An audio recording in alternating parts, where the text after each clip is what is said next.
प्रेम का तो लगाना आसान है, प्रेम लगाना आसान है, मालिक की रहमत हो जाती है। जीव सत्संग में चलाता है, शुरू शुरू में संस्कारी जीव, मालिक की रहमत हुई, वचन अच्छे लगते हैं, प्रेम प्यार मोहब्बत एक नायाब तोहफा लगता है कि जिंदगी यूं ही गुजार दी। असली तो मालिक का प्यार है, सतगुरु मौला का प्यार है। प्रेम का तो लगाना आसान है, तब बड़ा आसान सा लगता है, पर तोड़ निभाना मुश्किल है। आखिर तक ओढ़ निभ जाए, तोड़ निभ जाए, ये करना बड़ा ही मुश्किल है। एक फकीर था, उसकी भाभी थी, परिवार था सारा, भाई थे, वो सारा परिवार आया, फकीर बैठा था, तो उसकी भावज उसे कहने लगी, ए भाई फकीर बन गया, ये दाढ़ी है या झाड़ी है कि तू फकीर बना है, सही भी है या गलत है? आगे से फकीर कहने लगा, हे बहन, इसका सवाल तेरे को दूंगा तो जरूर, पर अभी नहीं मैं दे सकता। कहती क्यों? कहता समय आने पे बताऊंगा। समय गुजरता गया, मालिक से प्यार करने वाला था, मोहब्बत करने वाला था। पता चल गया कि कल मेरा आखिरी समय है, मैं ये दुनिया छोड़ के चला जाऊंगा। उसने अपने परिवार को संदेश दिया, पैगाम दिया कि कल को सब लोग आना, खास करके मेरी वो बहन, मेरी भावज जरूर आए, मैंने उसको जवाब देना है। तो वो लोग अगले दिन पहुंचे। फकीर ने चिता बना रखी थी, क्योंकि भक्ति करने वाला था, संत तो था नहीं, भगत था। तो उसने चिता बना रखी थी और परिवार वाले आए, बातें बूतें करते रहे। कहता बस जब लगा कि अब बस टाइम आने वाला है, तो चिता पे बैठ गया। कहने लगा, हे बहन, हे भावस, तूने उस दिन सवाल पूछा था ना कि तेरी दाढ़ी है कि झाड़ी है, कि तू भक्ति कर रहा है या सिर्फ पाखंड है? कहता आज मैं तुझे ठोक के कहता हूं, ये मेरी सच्ची दाढ़ी है, मालिक तक यूं ही लेके जाऊंगा। वो कहने लगी, क्यों? उस दिन क्यों नहीं बता सकते थे? कहता मन का क्या भरोसा, बड़े बड़े ऋषि मुनियों को नीचे गिरा दिया, मैं तो चीज ही क्या हूं।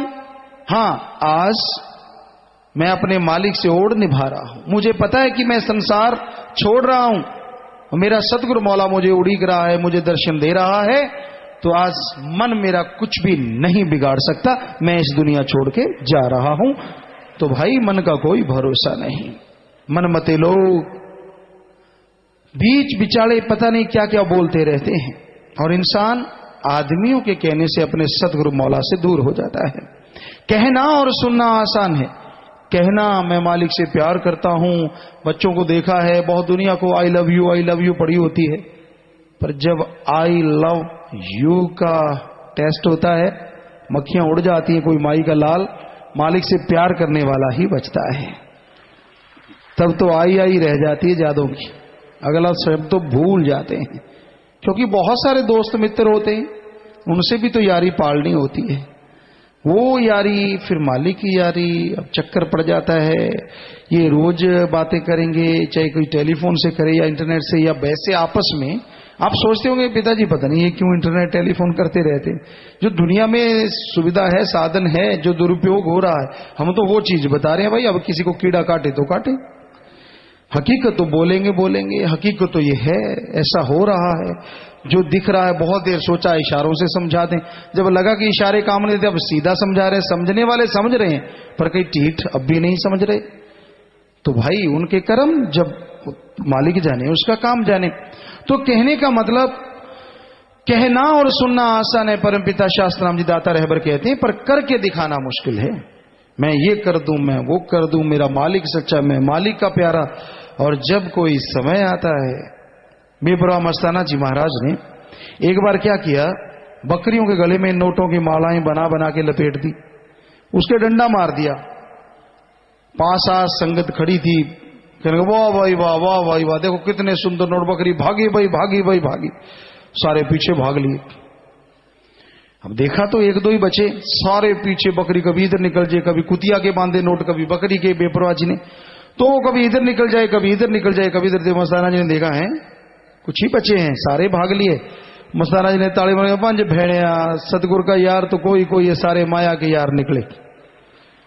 तो सतगुरु का यार जो है वो रब का भी यार है, रब भी उसे अपनी गोद से इधर उधर नहीं कर सकता। क्या मजाल रब की कि उसे इधर उधर कर दे, पर सतगुरु का यार कोई बन जाए, बनना मुश्किल है। बीच में बहुत सारी रुकावटें, खुद का मन, जालिम जमाना, पता नहीं कौन क्या उंगली लगा दे। ये भूल जाता आदमी कि सतगुरु तो सतगुरु है। अरे लगाई सतगुरु से या आदमियों से? अगर सतगुरु से लगाई है, क्या आपको मुंह फटकारा? क्या गलत बोला भाई सतगुरु ने, फकीर ने क्या गलत कहा? बस लोगों की सुनी सुनाई नहीं भाई, किसी की सुनो ना। ये घोर कलयुग है, भयानक कलयुग का समय है। अगर और निभाना चाहते हो, ये रास्ता नाजुकतर है बहुत, यहां फिसल जाने का डर है बहुत। और एक बार जो फिसल गया फिर पांव जमाना मुश्किल है। फिसलन कैसी होती है? हम एक बार सत्संगों पे आए, जो पुराने सत्संगी है वो जानते हैं। बेपरवाह मस्ताना जी महाराज धाम में जो गेट है वहां पक्की जगह है, और आगे जो जगह थी वो कच्ची थी, दोमट माटी, चीकनी माटी जिसे कहते हैं वो थी दोमट। तो आए, बरसात होने लगी खूब, और वहां पानी भर जाता था दरवाजे में, तो सारी मिट्टी का लेप घोड़ बन जाता था। तो हम आए, हमारे आगे से वहां स्केटिंग शुरू हो गई। एक गिरे, खड़ा होने लगे, फिर दड़ाम गिरे, फिर खड़ा हुए, फिर गिरे। क्यों कई होते हैं होशे मुंह ऊंट के बच्चे की तरह, बतारू पंजाबी जी कहते हैं, ऊपर उठा के चलते यूं, नीचे से पांव निकल जाते हैं, दड़ाम। वो फिर खड़े हों, इतनी फिसलन वहां, तो जोर 2-3 बार ऐसा हुआ। वहां गुफा में भी ऐसा ही था। ये 92 या 93 क्या 91 की बात होगी शायद, 92 की बरसात हो रही थी। कुछ सेवादार आए भाग के हमें चिट्ठी पढ़ाने, तो वो गुफा थोड़ा प्लस्तर ज्यादा उसका रगड़ाई वगैरह की हुई थी, तो पांव फिसल गया, खड़ा होने लगा, फिर गिरा, खड़ा होने लगा, दूसरे ने हाथ पकड़ा, वो भी गिरा, वो उसका हाथ पकड़े खड़ा, वो गिर जाए। हमारा तो हंस आंखों से पानी निकलने लगा कि भाई कैसे खड़े करें। वो खड़ा करने लगे तो वो गिरे, वो करे तो वो गिरे। वहां काफी देर ये चलता रहा। तो बेपरवाह जी के उस वचन पे बात याद आई कि जब दुनिया के इन रास्तों पे ये हाल है, तो राम राम का नाश्ता तो बहुत ही नाजुक है। वहां तो अगर फिसल गया तो फिर पता नहीं कितने कोस नीचे आके गिरेगा। रूहानियत की चढ़ाई चढ़ते चढ़ते चढ़ते चढ़ते गलती कर ली बस। और फिर सतगुरु की ये रहमत है बेपरवाह सच्चे दाता की, कि पूर्ण सतगुरु जो होता है अपने मुरीद का हाथ पकड़ लेता है, तो चाहे पाम जमा ले, वरना पाम जमाना मुश्किल है। और प्रेम नगर है बड़ी दूर भाई, चलते चलते हुए चूर भाई। एक बार जो रास्ता भूल गया, प्रेम नगर में जाना मुश्किल है। मालिक के प्यार मोहब्बत के नगर में जाना मुश्किल है। बड़ी रुकावटें हैं, बड़े झांसे हैं, बड़ी चालबाजियां हैं, बड़ा शातिराना मन बैठा है सबके अंदर। हर कोई प्रेम लगा तो लेता, तन मन धन कोई कोई देता। तन दीन दुखियों की मदद में, अपने शरीर से उनकी सहायता करो, सेवा करो। यहां सासंगत करती, खेती बाड़ी सब, एक एक पैसा मस्ताना जी महाराज के वचन है। सच्चे सौदे की कमाई अगर को खाएगा, ना उल्टी आएगी, ना टॉयलेट के रास्ते निकलेंगे, अंदर ही अंदर लोहे के चने बन के उसको जख्मी करते रहेंगे। और जिन जिन ने खाया बुरा हाल, सतगुरु जानता है। हम तो आप यहां एक नौकर की तरह रहते हैं, अपने कपड़े भी अपनी ही कमाई से या जद्दी कमाई से पहनते हैं। सवाल पैदा नहीं होता कि अपने भी एक नया पैसा खर्च करते हो। सासंग ड्रेस लगा लेके आती है, उन्हीं को वापस बांट देते। जनवरी में आपने देखा होगा, या सासंग वैसे ले जाती है। तो उसका हमारा कोई लेना देना नहीं है इन चीजों से, क्योंकि ये लोहे के चने हैं। आजमा के देख लो अगर ज्यादा आपको लगता है, पर ये है कुलों तक जख्मी कर देते हैं। तो बहुत खतरनाक है ये। तो भाई बेपरवाह जी ने फरमाया कि कैसे चला जाए, इतना नाजुक रास्ता है, मन शातिर बैठा है अंदर। डोर अपनी गुरु के हाथ में दे, सुख से मंजिल तय कर ले। बस अपनी डोर गुरु के हाथ में दे दे, आगे पीछे इधर उधर वालों को मत देखो। सब आदमी हैं, आदमी भगवान नहीं है कोई भी। आप पूजने लग जाते हैं उनको, ये आपकी मूर्खता है।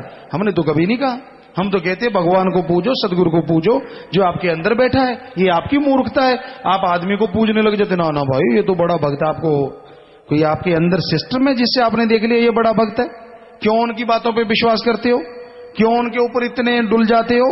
नहीं यार, ये तो ये है, वो है, पिताजी की बात तो ये है। क्यों? पिताजी ने कहा है क्या ऐसा?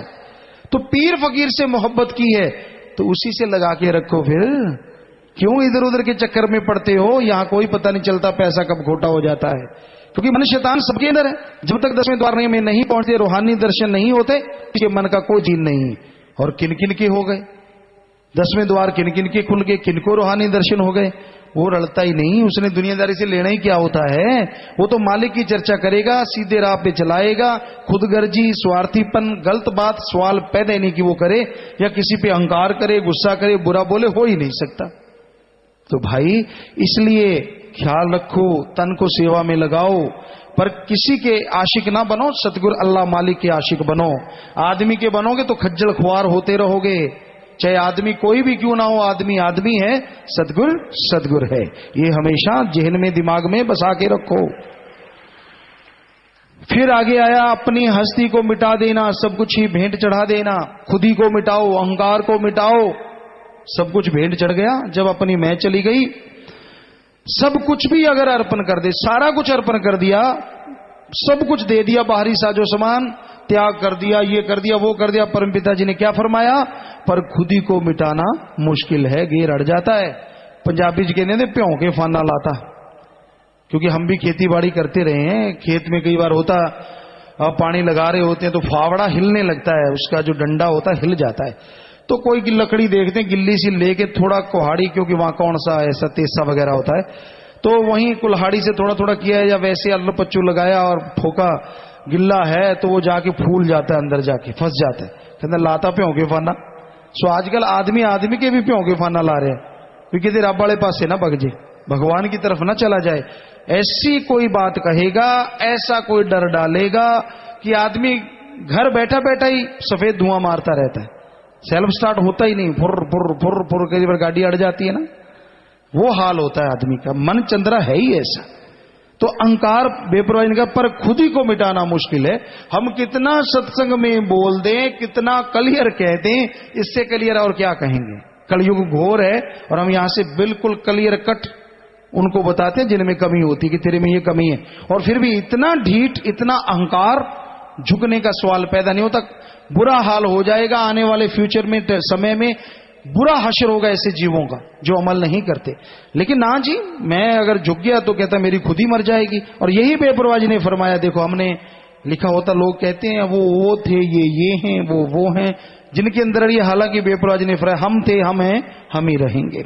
ये वचन है, शरेआम सारी संगत के सामने। मीटिंग में आते तब भी बोले, सत्संगों में बोले कि जिसकी इच्छा है आके बात करो।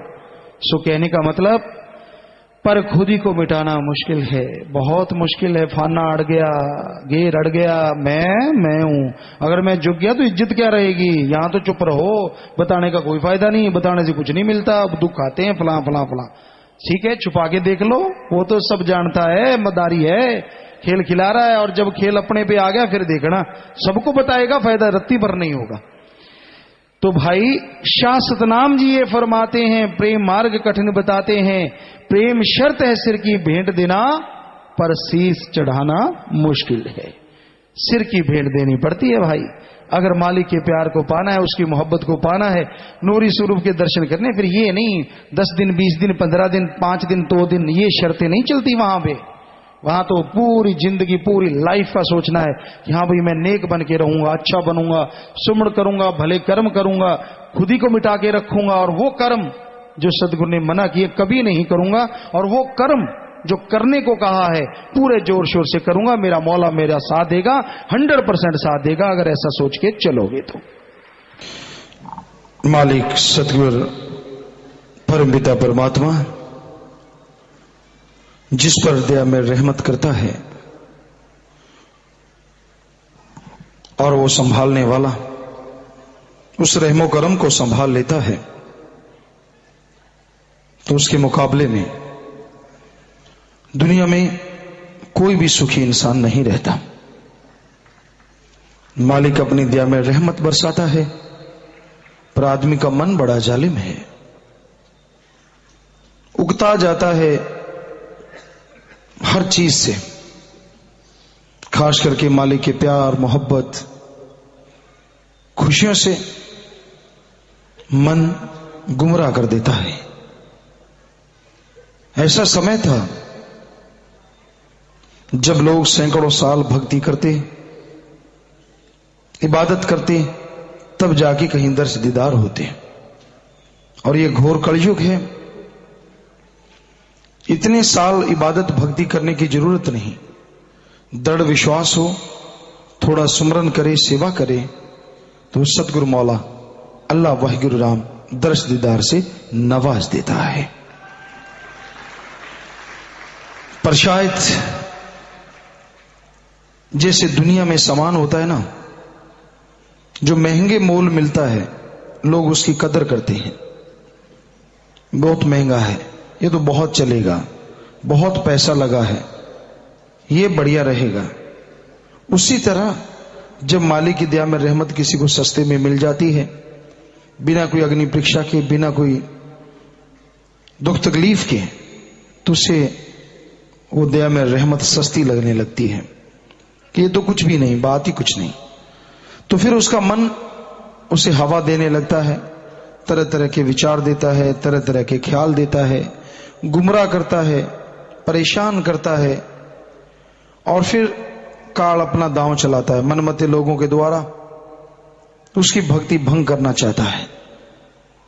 लोग कोई ना कोई पास आके बैठता है, निंदा करता है, चुगली करता है, बुरा बोलता है, तो इंसान पहले तो नहीं सुनता, मैं नहीं सुनूंगा अपने सतगुरु मौला की, अल्लाह वाहिगुरु राम की बात मैं नहीं सुनूंगा। लेकिन कब तक, आखिर लगातार उनका संग, उनकी सोहबत उसे गुमराह कर देती है। हाँ, सुनने में क्या है, मानेंगे नहीं, देखिए दूसरी बात क्या है, पूरा इंटरेस्ट लेके वो बात सुनने लगता है, और सुनते सुनते कब खुद गुमराह हो जाता है, कब मन के हाथों मजबूर हो जाता है और ऐसी ऐसी बातें करने लगता है जो अल्लाह मालिक के लिए सही नहीं होती, तो फिर खुशियां चली जाती हैं। अभी पीछे कोई रूबरू में सुना रहा था, शायद सुबह के समय में, कि मैंने दर्शन करने शुरू किए, और दर्शन भी ऐसे दर्शन, बहुत दर्शन होने लगे और नाम यूं चलने लगा, पूछिए मत। सुबह शाम हर जगह दर्शन हो रहे हैं और सुमरन ऑटोमेटिकली चल रहा है। मैं किसी से बातें कर रही हूं, शायद लड़की ने, किसी ने, औरत ने, कि मैं बातें कर रही हूं तो सुमरन चल रहा है।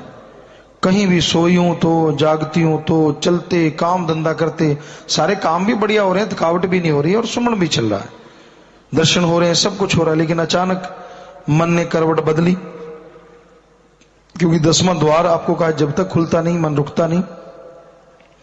मन ने करवट बदली और ये ख्याल आया कि ये तो बड़ा गलत हो गया कि मैंने ये नाम लिया ही क्यों, ये तो बंद ही नहीं होता, मेरे अंदर चलता ही रहता है, कोई भी काम करूं, किधर भी जाऊं, ये तो चलता ही रहता है। वो दिन, और कहते पिताजी आज का दिन मेरा सुमरन ना तो चला, ना बन रहा है, और ना दर्शन हो रहे हैं। कई बार आदमी को दिल उगता जाता है, मन बैठे बैठे खब ख्याल दे देता है। कहां तो आदमी तड़फता है कि मुझे दर्शन हो जाएं, और कहां देखो मन कितना शैतान है, ये कहने को मजबूर हो जाता है कि जी बस बहुत हो गया, अब मैं तो थक गया हूं, उगता गया हूं, फॉर ए चेंज मैं कुछ करूं। मन कहता है बदल ले, ये तो बात नहीं बन रही। कुछ ना कुछ ऐसा जब होता है तो मन हावी हो जाता है, तरह तरह के विचार देने शुरू करता है, यहां तक कि वो अपने अल्लाह वाहिगुरु राम को गलत साबित कर देता है, अपनी कमियों पे नजर नहीं देता, नजर अंदाज करता रहता है। उसे अपने में कमियां लगती ही नहीं, लगता है कि नहीं मैं तो दूध का धुला हूं। कोई आता है मनमता इंसान, कोई बात करता है, उसके साथ हो जाता है। मन बड़े जालिम ताकत है। सत्संग में बैठा है, सत्संग में शक्ति होती है, अल्लाह वाहिगुरु राम गौड़ खुदा रब जहरा तौर पे अंदर बाहर सबके हैं, लेकिन फिर भी दया में रहमत उसकी जबरदस्त सत्संग में बरसती है। तो इंसान का मन सत्संग सुनने लगता है कि चलो भाई अब तो सुनना ही पड़ेगा, मजबूरी है। हालांकि अंदर कई तरह के ख्याल देता रहता है, लेकिन फिर भी ज्यों त्यों सुनता है तो मन दबा रहता है। और जैसे सत्संग के दायरे से बाहर जाता है फिर शुरू हो जाता है। वो कहते ना, गंगा गया गंगाराम, जमुना गया जमुना दास, वो वाली बात है। या कोई भी ऐसी बात कहने का मतलब, जिधर ये जाता है वहीं जाके कुछ ना कुछ गुल खिलाने शुरू कर देता है। मन बड़ी जालिम ताकत है, बड़ा ही बेरहम है, बेरहमी से, और वो इंग्लिश का एक वर्ड है साइलेंट किलर, चुपचाप खत्म करता है। आदमी को पता तब चलता है जब सारी खुशियां हाथ से चली जाती हैं। तो मन से अगर लड़ोगे तो ही तमाम खुशियों के हकदार बने रहोगे। एक खुशियां मिल जाना, पारा ऊपर चढ़ गया, फिर कब नीचे गिर जाए कुछ पता नहीं। खुशियां मिल गई और ज्यादा मिली, बिन मांगे मोती मिले, मांगे मिले न भीख। ज्यादा मिल गई, बहुत खुशियां मिली, बेहद फूला नहीं समारा, और फिर धीरे अगर खुशी कम हुई कि मालिक का कोई ऐसा खेल, तो बस एक पल में मन हावी हो जाता है। तो भाई मन की ना सुना करो, अपने पीर फकीर की सुनो, अंदर की आवाज को सुनो, तो मालिक की दया में रहमत के काबिल बनोगे और एक दिन खुशियां तमाम आपकी झोलियों में जरूर। जी मालिक की प्यारी साध संगत जियो, सच्चे दाता रहबर शास्त्रनाम जी महाराज का अवतार महीना भंडारा साध संगत मना रही है।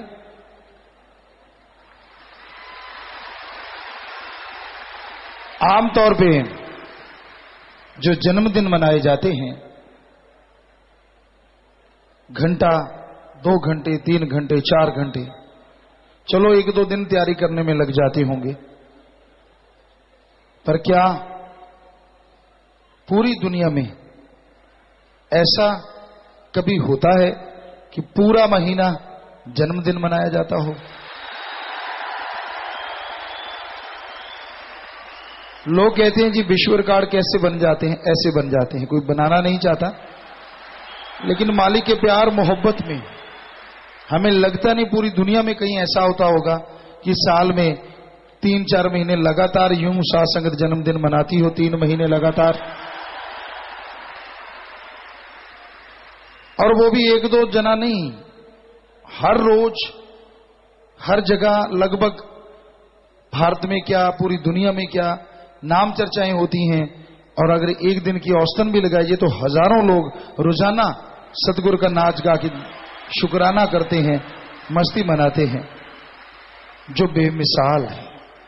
शायद ही ऐसा कोई सोचता हो, करना तो बहुत दूर की बात है, पर साध संगत ऐसा करती है। ये मालिक का शुक्राना है अपने मुर्शिद कामिल सतगुरु दाता का। नाच के गा के साध संगत खूब जोर शोर से मनाती है कि मेरे मुर्शिद, मेरे सतगुरु, मेरे मौला, तेरा धन्य धन्य, तू धन्य धन्य। जितना शुक्राना करें उतना कम है। तू रहमो करम का मालिक है, तू रहमो करम का दाता है, और तेरे किए गए परोपकारों का बदला हम ये जन्म तो क्या सैकड़ों जन्म पाके भी चुका नहीं सकते। रोम रोम गाए और रग रग गाए, फिर भी मालिक तेरा शुक्राना गाया नहीं जा सकता। और ये जोश साध संगत के अंदर, जैसा आपको बताया भंडारे में हमने देखा, कहीं तो शब्दवाणी चल रही थी और कहीं बिना शब्दों के ही साध संगत नाच रही थी। उन्हें ताल या सुर की जरूरत नहीं पड़ती, जिनके अंदर ताल सुर लगातार चलने लग जाती है।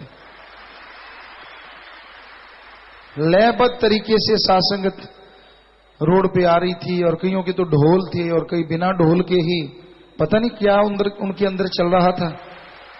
सतगुरु तो जानता है क्या चल रहा था, पर दुनिया तो सोचती होगी इनके अंदर क्या चलता रहता है, ये वैसे ही पागलों की तरह पांव मारते रहते हैं। उन्हें क्या पता अंदर क्या चलता है और कौन नचाता है। ये पागल बनना भी कोई आसान बात नहीं है। पागल, जो गल को पा जाए, जो बात को पा जाए, और बात भी अल्लाह राम की, उसको समझ ले, उसको अंदर बसा ले, ये अपने आप में बेमिसाल है। तो उस परम पिता परमात्मा अल्लाह वही गुरु राम गॉड खुदा रब की रहमत होती है, कृपा दृष्टि होती है कि आदमी खुशियों से लवरेज हो जाते हैं, नशा जाते हैं। यूं लगता है जैसे कोई नशा किया हो। लोग मानते ही नहीं कि बिना नशे के यार ऐसा कैसे हो सकता है, क्योंकि सारा दिन गंदगी के नशे पी के ही लोग ऐसा कर पाते हैं। नॉर्मल वो ऐसा नाचने का सोच भी नहीं सकते, और जब नशा किया होता है तो यूं लगता है जैसे पागलपन का दौरा पड़ा हो। जैसे दौरे की समाप्ति होती है, फिर समाप्ति होती है, फिर शराब, फिर नशा, और अगले दिन क्या, 2-3 दिन तक क्या, हफ्ते तक उनका शरीर फिर कामयाब नहीं होता। और यहां मालिक के प्यारे देखो, पता नहीं सारे महीने से कितना नाच रहे हैं, रातों को नाच रहे हैं, जाग रहे हैं, दिन को नाच रहे हैं, सेवा कर रहे हैं। तो ये बेमिसाल है। धन्य है ऐसे माँ बाप और धन्य ऐसे सेवादार जो दिन रात सेवा करते, और धन्य सतगुरु मौला जिन्होंने इनको सेवादार बनाया है। तो ऐसे मुर्शिद कामिल को अरबों बार नमन, नमस्कार। सुशास्त्र नाम शाह मस्तान जी दाता रहबर का ये दर हर इंसान को नेकी भलाई की तरफ लेके जाता है, और जो दृढ़ यकीन रखते हैं उन्हें अंदर बार कमी नहीं आने देता। तो बेमिसाल है ये बात। मालिक का रहमो करम बरसता है, और इंसान उस रहमो करम से अंदर ही अंदर एक लज्जत महसूस करते हैं, या लज्जत हासिल कर लेते हैं, जो कल्पना से परे की बातें हैं, बेमिसाल बातें हैं। तो ये बहुत बड़ी बात है। तो वो अमृत है सबके अंदर, आबो हयात है सबके अंदर, जो निरंतर आदमी को अंदर बूस्ट देती है। नहीं, आप देख सकते हैं दिन रात इंसान जागता रहे और उसके चेहरे पे सिकन तक ना आए, ये इंसानी शरीर का काम तो नहीं हो सकता। ये उस मालिक का रहमो करम हो सकता है। वो तो तिनके को नचा ले, कौन सी बड़ी बात है। तो इसलिए उस मुर्शिद कामिल के गुणगान गाइए, उसकी दया में रहमत से लबरेज हो जाइए, और ये खुशियां लगातार पूरी जिंदगी आप इस जीवन का अंग बन जाएं, ये मालिक से दुआ करते हैं।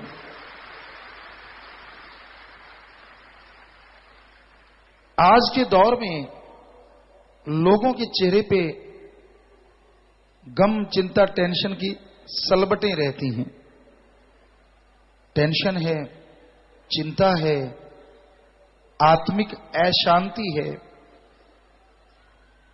नफरत है, लेग पुलिंग है, टांग खिंचाई, चुगली, निंदा, दूसरों की बुराइयां गाना, दूसरों के सुख को देख के दुखी होते रहना। इसके पास कार क्यों, इसके पास मकान क्यों, इसके पास गहने क्यों, और छोड़िए इसका मालिक से इतना प्यार क्यों। कोई क्षेत्र खाली नहीं है ईर्ष्या से, नफरत से। ऐसा करने वाले सब जगह मिल जाते हैं, और नहीं करने वाले भी सब जगह होते हैं। इन सब नेगेटिव थिंग से, बुराइयों से मुर्शिद कामिल ने गुरुमंत्र देके दूर करवाया। कई लोग हमसे पूछते हैं, क्या गुरुजी वाकई आपकी साथ संगत ने ये बुराइयां छोड़ दी जिसका हमने अभी जिक्र किया? हमने कहा हाँ, छोड़ी हैं। 5 करोड़ में लगभग 98% ये बुराइयां छोड़ चुके हैं। और हमें लगता है कि अगर लगातार भंडारों पे ये बुराइयां छुटती रही तो 100% का आंकड़ा जल्दी हो जाएगा।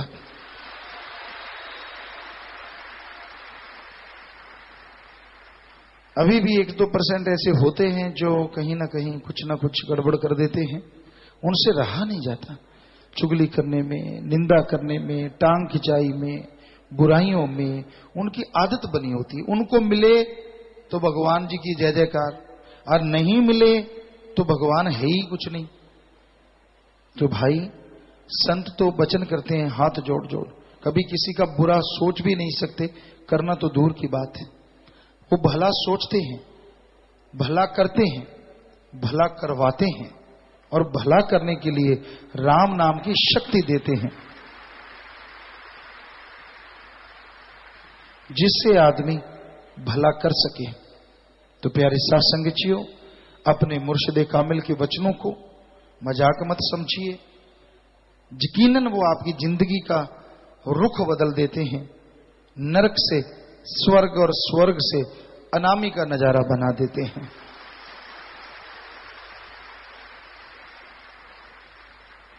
दद्दा दोष न काहू दीजै, दोष कर्मा अपने, जो मैं किया सो मैं पाया, दोष न दीजै आवर्जना। आपके साथ कुछ बुरा होता है तो आप कहते हैं किसी और की वजह से बुरा हुआ, नहीं। जो लाइफ आपकी गुजर गई, 84 लाख शरीरों में जो आप रहे, उसमें जो आपने बैड थिंग की, बुरे कर्म किए, या इस जन्म में जो बुरे कर्म किए, उसकी वजह से आप दुखी होते हैं, उसकी वजह से बहुत सारे रोग आ जाते हैं। अगर आप गुरुमंत्र का जाप करो, do the method of meditation continue, लगातार जाप करने से आपके वो भयानक कर्म भी कट जाते हैं और आप उन बीमारियों से, उन परेशानियों से पूरी तरह से बच जाते हैं। रब नाल ठगियां क्यों मारे बंदिया, दिन रात पाप च गुजारे बंदिया। कई आदमी ऐसे होते हैं भगवान से ठगी मारते हैं, ईश्वर से, उसको बुद्धू बनाते हैं, भूल जाते हैं कि करोड़ों अरबों दिमाग उस परम पिता परमात्मा ने ही बनाए हैं, तो आप फिर एक दिमाग से उसको बेवकूफ कैसे बना सकते हैं?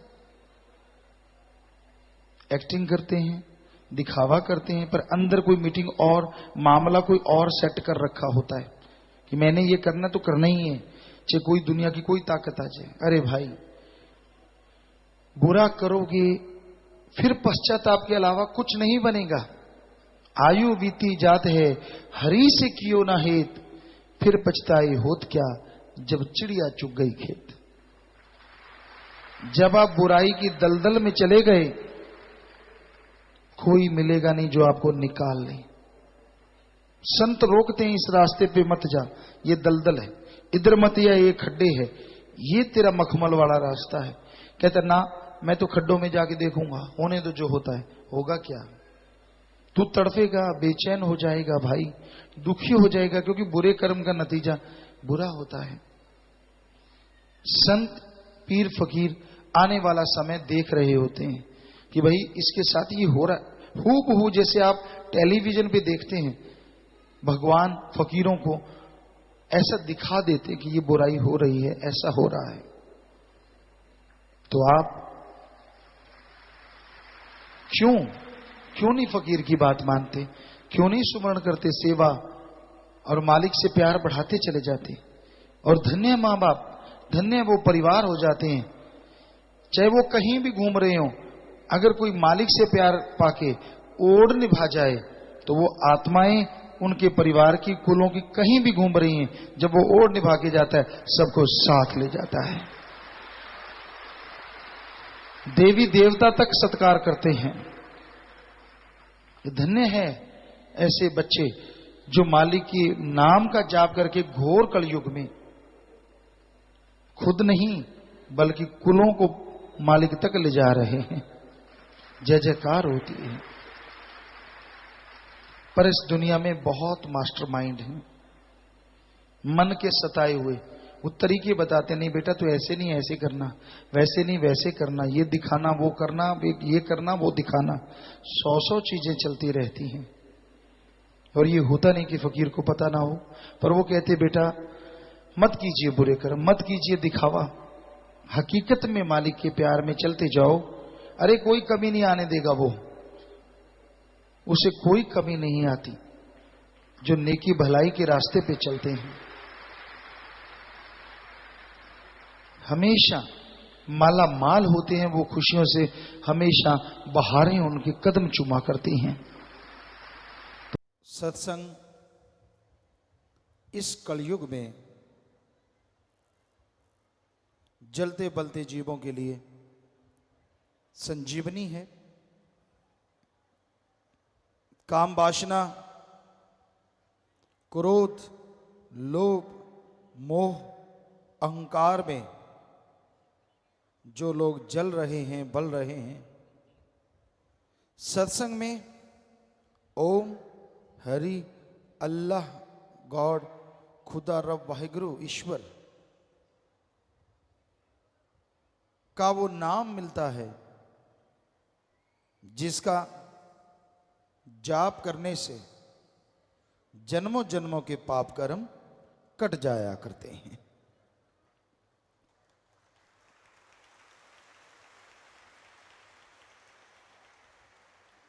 कौन नहीं चाहता कि वो बेगम हो, कौन नहीं चाहता कि वो निरोग हो, कौन नहीं चाहता कि उसका घर परिवार सुख शांति से परमानंद से जीवन जिए। हर कोई चाहता है कि ऐसा हो, लेकिन परमानंद के लिए हर गम दुख दर्द परेशानी की बीमारी के लिए एकमात्र उपाय, एकमात्र इलाज, एकमात्र टॉनिक अगर कोई है तो वो है मालिक का नाम। मालिक का नाम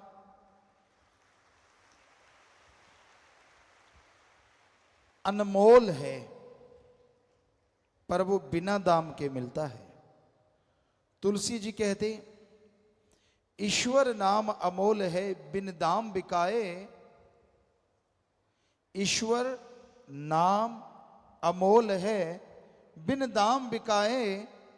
तुलसी ये आचर्ज है ग्राहक कम ही आए।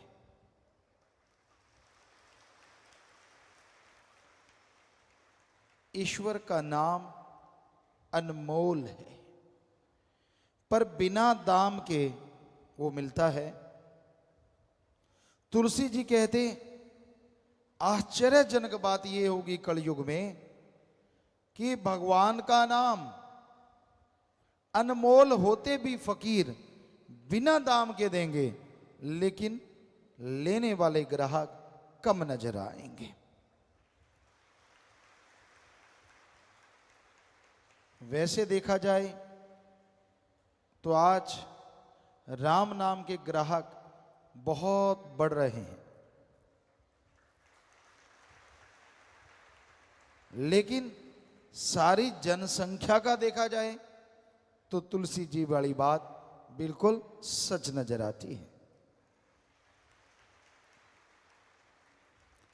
हजारों में लाखों में महीने में लोग मालिक के नाम से जुड़ते हैं। ये कोई छोटी बात नहीं है। दिन रात ओम हरि अल्लाह वाहिगुरु गॉड खुदा रब की भक्ति इबादत में जुड़ने वाले बढ़ते जा रहे हैं। उतना ही काल महाकाल जलता है, तड़फता है, और बुराई के नुमाइंदे राम नाम को रोकने के लिए लाखों करोड़ों रुपए लोगों पे खर्च कर रहे हैं कि कैसे प्रभु का नाम रुके, कैसे कोई राम का नाम लेना बंद कर दे, कैसे कोई बुराइयां और बढ़ाए, बुराई को बढ़ावा मिले और राम नाम अल्लाह वाहिगुरु ईश्वर का नाम रुके। परलय महाप्रलय भी राम नाम ना रोक सकी। ये तो चलता था, चलता है और चलता ही रहेगा। राम अल्लाह वाहिगुरु गॉड खुदा यानी सुप्रीम पावर, उसका नाम कभी भी खत्म नहीं होता। परलय महाप्रलय में ब्रह्म तक लोग खत्म हो जाते हैं, लेकिन पार ब्रह्म ना कभी खत्म हुआ, ना हुआ था और ना कभी होगा। वो धुन है, वो अनहद नाद है, वो हरि रस है, वो अमृत है, वो आबो हयात है। वो है तो सब कुछ है, वो नहीं तो कुछ भी नहीं है। तो उस नाम से आप जुड़ो। जुड़ गए हो तो हमारी हाथ जोड़ के विनती, आप आधा घंटा सुबह, आधा घंटा शाम आप जाप करके देखो 2-4 महीने, हम आपको गारंटी देते हैं ऐसा सुख मिलेगा, ऐसी शांति मिलेगी जिसकी आपने कभी कल्पना भी नहीं की होगी।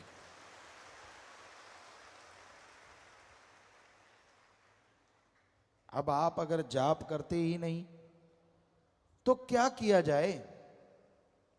बेपरवाह जी फरमाया करते, दिल करता है कि सब लोग जाप करें पर कोई करता नहीं, और ऐसा कुछ है नहीं जो घोल के पिला दें। राम नाम तो जपना पड़ेगा। जादू टोना मंत्र सब रिद्धि सिद्धि में अटक के रह जाते हैं, अटका देते हैं। मालिक का नाम सुखों की खान है, और उसका जाप करते हैं, करते हुए जो ओढ़ निभा जाते हैं, दोनों जहां में उनकी जय जयकार होती है और उनका नाम अमर हो जाता है।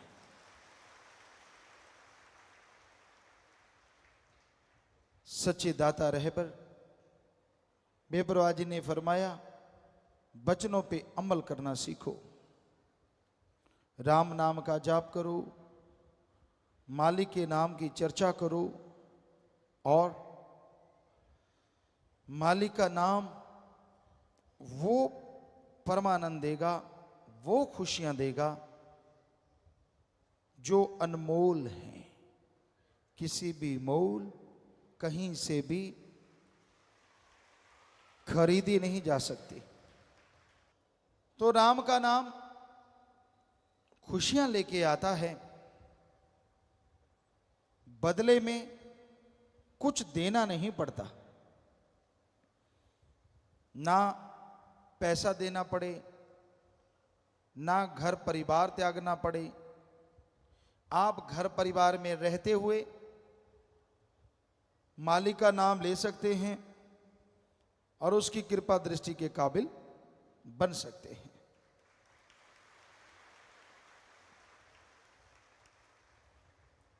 राम नाम जपने के लिए लोग सब कुछ त्याग देते हैं।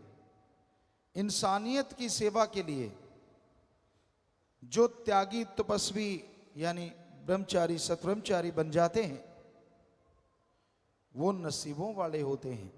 उनकी कुलें, उनके परिवार अति भाग्यशाली होते हैं।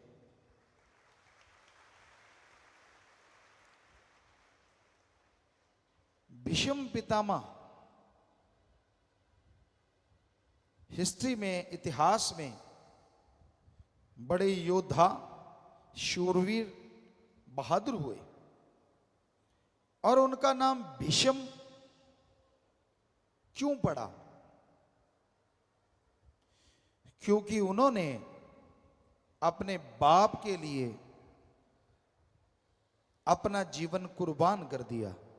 ये कसम खाई कि मैं जिंदगी भर शादी नहीं करवाऊंगा, ब्रह्मचर्य का पालन करूंगा, ताकि उसका बाप शादी करवा सके और उस शादी से जो बच्चा हो वो राज सिंहासन संभाल सके।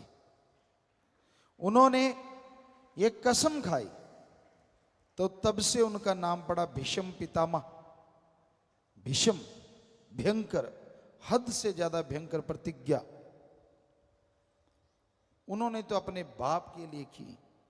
और आज इस जलते बलते भट्ट में जो भी भाई बहन ये प्रतिज्ञा लेते हैं कि ताउम्र मालिक की याद में लगाएंगे, इंसानियत की सेवा में लगाएंगे, वो आप ही बताओ, एक अपने बाप के लिए प्रतिज्ञा करता है और एक भगवान की औलाद के लिए प्रतिज्ञा करता है, जिसमें उसका खुद का स्वार्थ नहीं होता, कौन महान है? बेपरवाह जी ने फरमाया, सच्चे सौदे की फकीरी दा मुकाम बड़ा ऊंचा, यहां मिट्टी होके रहना पड़ता, शान का क्या काम। बस इतनी सी बात है, दीनता नम्रता धारण करो, बचनों पे रह के सेवा करो। अरे जीवन में वो मकाम हासिल करोगे, वो खुशियां मिलेंगी जिसकी आपने कभी कल्पना नहीं की होगी। तो हे सेवादारों, हे इंसानियत की राह पे चलने वालों, कदम कदम पे काल की बिछी हुई डोरियां, बिछे हुए जाल आपको रोकने की कोशिश करेंगे, लेकिन आप राम नाम के सहारे ओम हरि सदगुरु मौला के सहारे, सेवा सुमरण के सहारे आगे बढ़ते जाओ तो ये डोरियां अपने आप ही जल के भस्म हो जाएंगी और आप मालिक की कृपा दृष्टि के काबिल बनते चले जाएंगे। ये कौन से जाल हैं जो काल ने बिछा रखे हैं? काम वासना है जो इंसान को बुरी तरह भ्रमित कर देता है, बर्बाद कर देता है, कहीं का नहीं छोड़ता। फिर क्रोध है, क्रोध में आके लोग अपना बहुत कुछ बर्बाद कर लेते हैं। भाई भाई को खत्म कर देता है, बाप बेटे में झगड़ा है, बहुत कुछ ऐसा होता है जिसकी कल्पना भी नहीं होती, तो फिर भी आप बर्बाद होते हैं। फिर मोह ममता, अपने परिवार, अपने बच्चे, अपनी माँ बहन बेटी, सब कुछ उसके लिए इंसान पागल हो जाता है, कुर्बान कर देता है। चाहे वो कितना भी गलत कर रहे हों, लोग बताएं कि भाई आपका बेटा आपकी बेटी गलत, नहीं मानता तो वो एक दिन उन्हें विष रूप बना देता है और खुद भी सारा परिवार कलंकित हो जाता है। फिर है लोभ लालच। लोभ है सर्व पाप का बाप। लोभ लालच यहां आया नहीं कि बाकी के पाप जुड़ते चले जाते हैं। इंसान भूल जाता है सब कुछ, अपनों का बुरा करता है। हम आपको बात सुनाया करते हैं, आज फिर ख्याल में आई। एक चोर था, बड़ा शातिर चोर, बड़ा ही शातिर, जिसे कभी कोई पकड़ नहीं पाया। इतनी सफाई से चोरी करता था कि कुछ पता ही नहीं चलता था, कोई सबूत नहीं। एक दिन बहुत धनाढ़ आदमी के घर सुबह हुई, नौकर चाकरों ने शोर मचा दिया कि दीवार टूटी हुई है, चोर ने चोरी की है, सेंध लगाई है। मालिक जागे, दौड़ के देखा, सारे अलमीरा वगैरह खुली पड़ी थी, संदूक खुले पड़े थे। एक बड़ी सी पोटली पड़ी थी। जब उसके पास गए, नीचे एक बड़ी सी पर्ची पड़ी थी। पोटली साइड में करी, उस पर्ची पे लिखा हुआ था, मैं वही शातिर चोर हूं जो किसी के पकड़ में नहीं आया। रात में आपके यहां चोरी करने आया, मैंने सारा कुछ इस पोटली में बांध लिया, हीरे जवाहरात, सोना, सब कुछ मोती इसमें है। मुझे भूख लगी, यहां आपके मर्तबान है, उसमें वाइट कलर का कुछ था। मैंने सोचा ये बूरा चीनी है। मैंने उसे खोला, हथेली पे रखा और यूं फांक लिया। ओ, ये बूरा चीनी नहीं, ये तो नमक है। मैं बहुत बुरा हूं, चोर ने बोला। चोर कहने लगा, मैं बुरा हूं, अवगुण है मेरे में, लेकिन मैं नमक हरामी नहीं कर सकता। मैंने आपका नमक खाया है, इसलिए ये सारा सामान छोड़ के जा रहा हूं। चोरों के भी कायदे, चोरों के भी इंसानियत होती है। आज घोर कलयुग है। लोग एक चुटकी नहीं, ट्रकों के ट्रक, ट्रालियों की ट्राली नमक खा जाते हैं। और माया रानी जब सूंघती है, माया रानी सूंघा दी जाती है, तो पल में अनाप शनाप शुरू हो जाता है। जो राम नाम के गुण गाते हैं, वो राम नाम को उल्टा बताना शुरू कर देते हैं। अब खुद ही देखिए इंसान कितना गिर चुका है लोभ लालच में, हद से ज्यादा। तो ये है लोभ लालच, और वो दुखी होते हैं, कुलें तक डूब जाती हैं, जीते जी परेशान रहते हैं, मरणोपरांत नरक में जाते हैं। फिर है अहंकार, किसी को अपने धर्म का, किसी को जात का, किसी को राज पहुंच का, किसी को पैसे का, किसी को औलाद का, किसी को शरीर का। बड़े अहंकार हैं इस जमाने में, इस दुनिया में। और उस अहंकार के घोड़े पे सवार जब इंसान हो जाता है तो अपना ही बुरा करता रहता है, दूसरों का बुरा नहीं होता। अहंकार को मार है, इसलिए अहंकार ना करो। रावण से बढ़ के और कोई मिसाल हो नहीं सकती, उदाहरण हो नहीं सकता। सब कुछ था रावण के पास, चारों वेदों का टीकाकार पंडित, यानी कहीं से भी कोई दोहा बुलवा लो, अगली लाइन बोल देता था, उसकी व्याख्या कर देता था। सफल, अति सफल राजनीतिज्ञ। जब वो मरना सन था तो श्री राम जी ने लक्ष्मण को बोला था कि लक्ष्मण जा इसको राजनीति में गुरु बना ले। ये बहुत सफल राजनीतिज्ञ है, जबरदस्त वेद शास्त्रों का ज्ञाता है। ये इतिहास गवाह है और ये सच है। और वही रावण जब चाहे बरसात करवाए, सूरज चंद्रमा की रोशनी से खाना बनवाए, एटम परमाणु कंधे पे टांग के घूमता जाए। सफल क्लोन ज्ञाता, खुद के 3 या 4 बेटे थे, बाकी सब क्लोन थे। 1 लाख बेटा, 1.25 लाख आगे नाती, यानी सफल क्लोन ज्ञाता। इतना जबरदस्त आदमी, इतना टैलेंटेड आदमी, एक ही बुरा कर्म किया, अहंकार किया कि मुझे मौत भी नहीं हरा सकती। तो 1 लख पूत 1.25 लाख नाती, तेरा वनगर दिया ना बाती। इसलिए अहंकार ना करो। बड़े बड़ों को अहंकार ने चकनाचूर कर दिया, खत्म कर दिया। ईगो, अहंकार मिटा दो। खुद ही मिटाओगे खुदा आएगा, खुद ही मिटाओगे तो खुदा बिगड़े काम बनाएगा।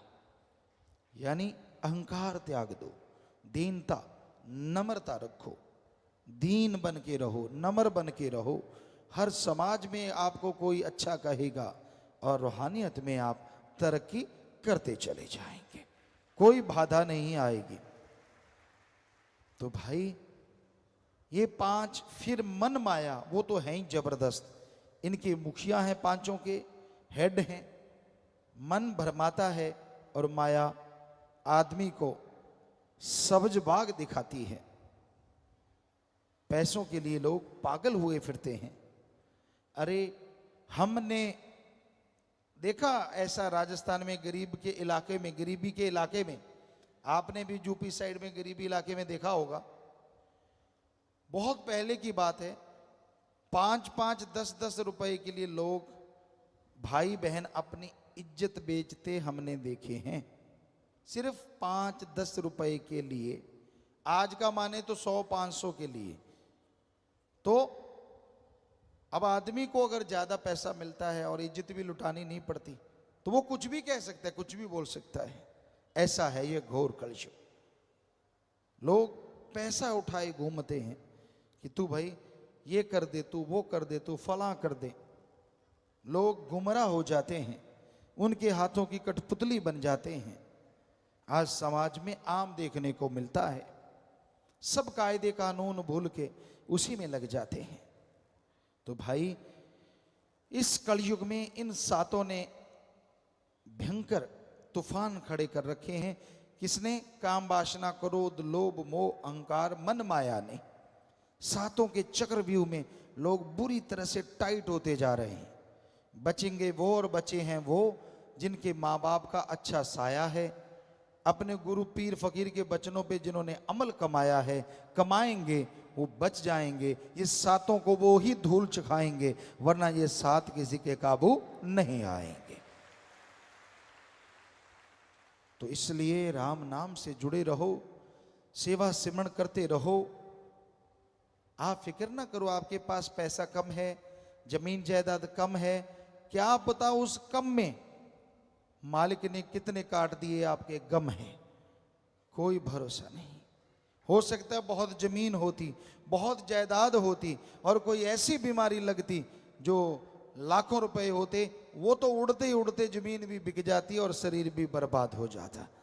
मालिक को शुक्र करो, उसका शुक्राना करो। बेपरवाजी फरमाते गरीब है तो क्या हुआ, तंदुरुस्ती नियामत है, और मालिक तेरा लड़ पकड़ा है, इससे बड़ी दौलत दुनिया में दूसरी नहीं हो सकती। एक बार हम सत्संग करते करते, दिन में 3 सत्संगें होती थी, 7 से 9:30 और 12 से 2:30 बजे, और फिर 3:30 से 5:30, ऐसा 3 सत्संग डेली होता था। तो हम सत्संग करते करते करते करते राजस्थान के एक एरिया में गए, पहाड़गंज उस एरिया का नाम था। होता क्या था, पहली सत्संग करी सेवादारों की, 3 टीमें होती थी। पहली टीम सत्संग करवाती, 3rd जगह पे पहुंच जाती थी, 3री जगह, और एक दूसरी वाली होती थी। तो दूसरी वाली सत्संग करवाने के बाद टेंट वगैरह लगवाने के लिए तीसरी टीम के साथ जंगलों में चली जाती थी कि यहां सत्संग होना है। अगले दिन का आसपास के जंगलात, खाली जगह, वहां टेंट लगाते थे, और जंगल में हम सब लोग रुका करते थे टेंटों में। तो उस पहाड़गंज एरिया में सत्संग होना था, 3 सत्संगें हुई। हम रात को पहुंचे तो हमें बताया कि पिताजी यहाँ पास में एक गरीब परिवार रहता है, 2 मियाँ बीबी, बुजुर्ग, काफी उम्र थी उनकी, बुजुर्ग थे। तो कहते उनका मकान एक सही है, एक की आधी छत गिरी हुई है, गरीब हैं, पैसा नहीं है। तो हमने कहा फिर, कहते हमने उनको बोला कि आटा ले लो। वो कहते गुरुजी आएंगे, यहाँ रुकेंगे, हमारा कुएं का पानी पियो, कोई हर्ज नहीं, पर क्या हमें कुछ देना पड़ेगा? सेवादार कहते नहीं, आपको कुछ देना नहीं पड़ेगा, बल्कि हम आपको आटा देते हैं, आपकी छत बना देते हैं, घर बना देते हैं। वो हाथ जोड़ के खड़े हो गए, दोनों बुजुर्ग बागड़ी परिवार। कहने लगे भाई हो सके तो माने थारे गुरुजी से मिला दो, कि अगर हो सकता है तो आप हमें आपके गुरुजी से मिला सकते हो। वो कहते हाँ। तो हमें कहने लगे गुरुजी उनको मिलाएं। हमने कहा जरूर मिलाओ। बुलाया, दोनों बेचारे बुजुर्ग, लगभग 70-80 साल के बीच की उम्र, मियाँ बीबी। हमने कहा बोलो बेटा, हम आपकी क्या सेवा कर सकते हैं? आंखों में आंसू आ गए। कहते गुरुजी, पहली बात तो ये, आज तक कोई भी संत फकीर आया हमसे भी पैसा लेके गया, हालांकि हमारा आधा घर गिरा हुआ है, इतनी फसल नहीं होती, लेकिन पहले आप फकीर हैं जिसके भक्त ये कहते हैं हम आपका घर बना दें, आपको आटा दे दें, तो हमने ये नहीं लेना। हमने कहा फिर और क्या चाहिए? ध्यान से सुनने वाली बात है। हमने कहा फिर आपको क्या चाहिए? वो दोनों के हाथ कांप रहे थे, ऐसे ऐसे बुजुर्ग थे। कहते गुरुजी, हमें ज्यों का त्यों वो सीन याद है, रात थी, लाइटें जगी हुई थी और थोड़ा थोड़ा अंधेरा था। कहने लगे गुरुजी, अगर हमें कुछ देना है तो हमें राम से मिला दो, भगवान से मिला दो। हमें भगवान चाहिए, धन दौलत जमीन जायदाद नहीं चाहिए। वाह, ये है इंसानियत, ये है मानवता। गरीबी हुई तो क्या हुआ, भगवान ने हमें उनके घर जा छोड़ा। जितना मर्जी जोर लगाते कहीं जगह नहीं मिली, उनके घर के पास ही जगह मिली, जंगलों में, बस आसपास जंगल था, गांव नहीं था, उनका एक घर था, वहीं पानी मिला, कहीं पानी ना मिला उस रात। तो ये है उनकी सच्ची तड़फ। अगले दिन उन्होंने नाम लिया, गुरुमंत्र का जाप किया और नाचने लगे कि हमें सच्चा मोक्ष मिल गया है, सच्ची भक्ति का तरीका मिल गया है। ये है इंसानियत, आज भी जिंदा है। आज भी माँ बाप के अच्छे नेक बच्चे हैं जो दृढ़ता से, हिम्मत से सतगुरु के उन वचनों पे अमल करते हैं कि सारी दुनिया एक पास से मेरा सतगुरु प्यारा एक पास। दुनिया को, दौलत को, शोहरत को ठुकरा देते हैं और अपने भगवान अल्लाह सतगुरु राम से हमेशा नाता जोड़े रखते हैं। तो धन्य ऐसे माँ बाप, धन्य ऐसे बच्चे, धन्य ऐसी कुलें जिनमें ऐसी औलादें सेवादार जन्म लेते हैं।